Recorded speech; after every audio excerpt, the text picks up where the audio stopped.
Subscribe to Echo Tales for deeply emotional, romantic, and mature stories that echo through your heart.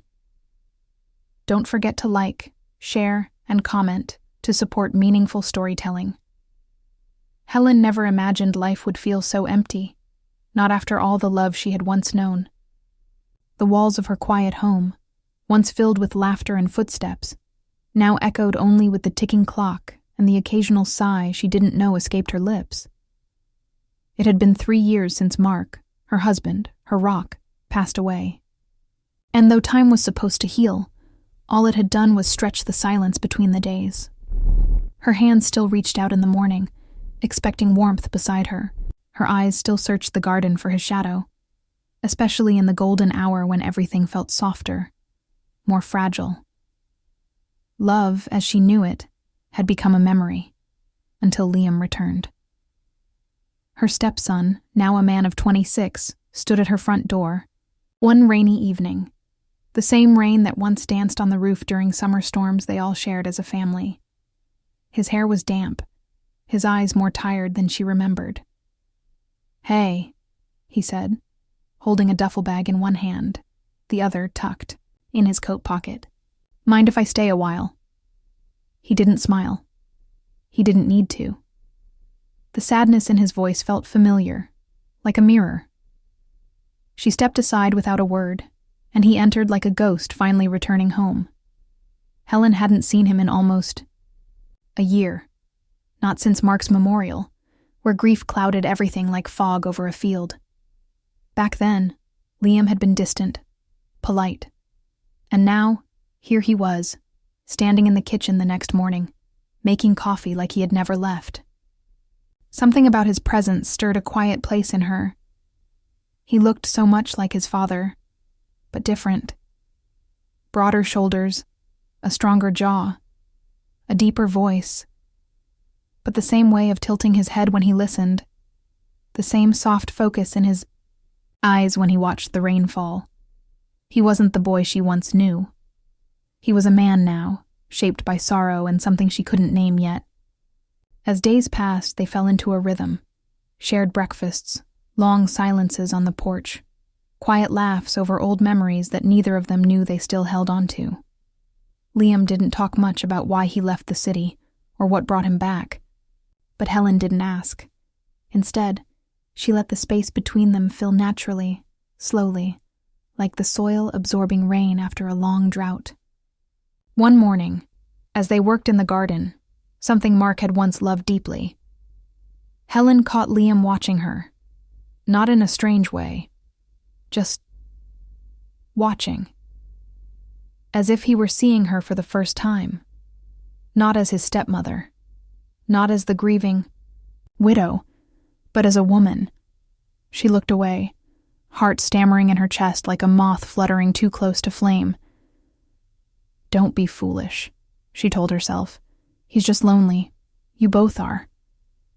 But that didn't explain the warmth that settled in her chest when he reached for her hand to help her up from the soil, fingers lingering longer than needed. It didn't explain the way he stood a little too close when he passed her in the narrow hallway, or how her name, spoken from his lips, suddenly sounded different, gentler. That night, alone in bed, Helen stared at the ceiling and whispered, "To the dark, what's happening?" But the silence didn't answer. It only held her, as the memory of Liam's quiet gaze drifted through her heart like perfume in an old room. And though she didn't want to admit it yet, something deep within her had already begun to awaken. It began in the garden, a place where silence didn't feel empty, where grief softened its edges and something tender began to bloom. Every morning, Liam and Helen found themselves side by side, tending to the same flower beds Mark had once cared for with love and patience. The roses were stubborn, the lavender always needed trimming, and yet it was never really about the plants. It was about what wasn't being said, the slow, delicate rhythm of two people remembering how to breathe again. Liam would bring her coffee, always with a touch too much cream, and Helen would pretend not to notice how he stood there a moment longer than necessary, watching her with quiet eyes that didn't quite match the boy she used to know. Something had changed in him. Not just age, but depth. His voice was gentler, his laugh slower, like someone who had learned that life doesn't give second chances easily. One afternoon, the sky turned golden, and the garden shimmered in the kind of light that makes you pause without knowing why. Helen was bent over a row of fading sunflowers when Liam said softly, "You know, this place feels more like home than anywhere else." His voice carried something unspoken. She looked up, caught off guard by the way he said it. Not just as a statement, but as a confession. "Even after everything?" she asked. "Especially after everything," he replied, without hesitation. There was a stillness between them then, not awkward, but charged, as if time itself had stopped to listen. In the days that followed, they talked more, not about Mark, not about the past, but about books, music, dreams, little things. Liam told her about the pressure of the city, the loneliness that never went away even in a crowd. Helen shared how some nights she'd light Mark's candle, but feel nothing but guilt. They found solace in each other's honesty. It was simple, easy, but underneath the comfort ran a current neither dared acknowledge. Until one quiet evening, after a gentle summer rain, everything shifted. They were sitting on the porch, watching droplets slide down the railing, the air thick with the scent of wet earth and lilacs. Helen had just handed him a cup of tea when Liam turned to her, eyes serious, voice barely a whisper. "Would it be wrong," he asked, "if I told you I don't want to think of you as just my stepmother anymore?" The question landed like a tremor in her chest. Helen's fingers froze around the rim of her mug. Her breath caught. There were 100 reasons to look away, to laugh it off, to scold him gently and change the subject. But she couldn't. Because the truth was, she had felt it too. The shift, the glances, the subtle magnetic pull she had been too afraid to name. In that moment, she saw not the boy who used to trail behind his father in muddy shoes, but a man, wounded, tender, and longing. Her heartbeat thudded like soft thunder in her ears. "Liam," she began, but the words caught on the edge of her throat. He looked down, as if ashamed. "Forget I said anything," he murmured, rising slowly. But Helen reached out and gently touched his wrist. Her fingers trembled, but she held on. She didn't know what this was yet. Didn't know if it was love or something born of loneliness. But it was real. And sometimes, the most unexpected feelings came not to hurt, but to heal. As Liam stood still, her hand still on his skin, the moment stretched. Quiet, charged, intimate. The kind of moment that changes everything. And though she said nothing, her touch told him one thing clearly. She hadn't pulled away. The night after Liam's confession, Helen lay awake beneath a blanket that suddenly felt far too thin for the weight in her chest. The house, usually so still, now seemed alive with every creak in the floorboards, every soft hum of wind against the window, as if the walls themselves were waiting for her answer. She couldn't stop replaying his voice, that question echoing like a soft thunder in her memory. "Would it be wrong if I told you I don't want to think of you as just my stepmother anymore?" Helen turned onto her side, staring at the faint outline of the curtains swaying, her thoughts a storm of confusion and longing. It wasn't just what Liam had said, it was how he said it. Not demanding, not pleading, just honest, vulnerable, and heartbreakingly real. And deep down, beyond the layers of guilt and hesitation, there was something inside her that had responded to him. A part of her that hadn't stirred in years, not since Mark. Was it loneliness?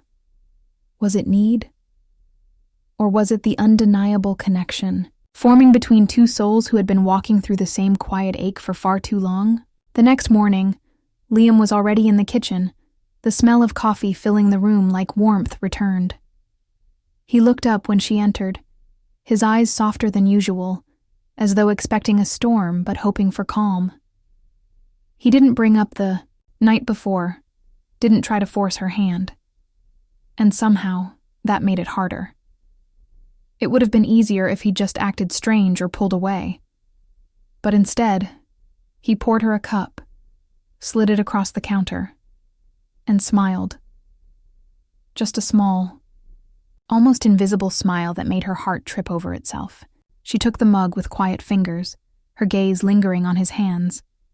Strong, capable, gentle, so unlike a boy's, so unlike what she remembered. The silence between them had changed. It was no longer comfortable. It hummed with unspoken questions and invisible tension. Later that day, he found her sitting by the old oak tree in the yard, the same tree where Mark once hung a wind chime that still rang in the gentlest breeze. She was staring into the distance, not really seeing anything. Liam sat beside her, and for a long while, they didn't speak. Then, he said, almost too softly, "I never wanted to hurt you, Helen. I couldn't keep pretending." She turned to him slowly. Her voice was barely there. Pretending what? He met her eyes, no hesitation now. That I didn't feel something every time you walked into a room, that I didn't ache when you smiled, that I haven't imagined what it would be like if we weren't who we are. The wind moved through the leaves above them, rustling like whispered secrets. Helen felt her heart twist in her chest, painfully and beautifully. She had fought so hard not to feel this, not to let it grow. But it had. Quietly, like ivy creeping along old stone, wrapping around her without her realizing until it was too late. She looked at Liam, really looked, and saw not confusion or immaturity, but clarity. This wasn't a whim. This wasn't about filling the silence of loss. This was something deeper, older, rooted in shared grief and blooming in unexpected hope. "Liam," she breathed, voice trembling. "What are you asking me for?" He reached out then, gently brushing a fallen leaf from her shoulder, his touch so soft it felt like a promise. "To let me love you. Not as a son. Not as someone bound by the past. But as a man who sees you, all of you, and wants to hold your heart." Her breath caught. The world around them faded. And for the first time in years, Helen didn't feel like a widow. She felt like a woman, seen, wanted, and standing at the edge of something terrifyingly beautiful. The days that followed were filled with a silence that wasn't empty, but waiting. Helen hadn't given Liam an answer, not with words. But in the way her eyes lingered a little longer, in the way her hand brushed his when passing him a plate, in the way she began to smile again, there were pieces of an unspoken yes forming between them. Still, she didn't know how to cross that final line. Her mind was tangled in questions, guilt, and fear. Fear of what others might think, of what this love might mean, of what it might take from her. She would sit up at night, listening to the wind tap against the window panes, replaying every moment they'd shared since Liam returned. She couldn't deny it anymore. She had fallen for him. Not in some reckless, thoughtless way, but slowly, deeply, as if her heart had been waiting for him all along. And yet, on a quiet Thursday morning, she found Liam in the hallway, duffel bag in hand again, the same one he carried when he first arrived. His face was calm, but his eyes told another story, the kind that's already begun saying goodbye before the lips can form the words. "I think I should go," he said gently, not quite meeting her gaze. I don't want to make things harder. Her heart stilled. She felt the sting of his absence before he'd even stepped out the door. All those silent moments they'd shared, the glances, the touches, the conversations soaked in meaning, they began to flash in her mind like pages from a book she wasn't ready to close.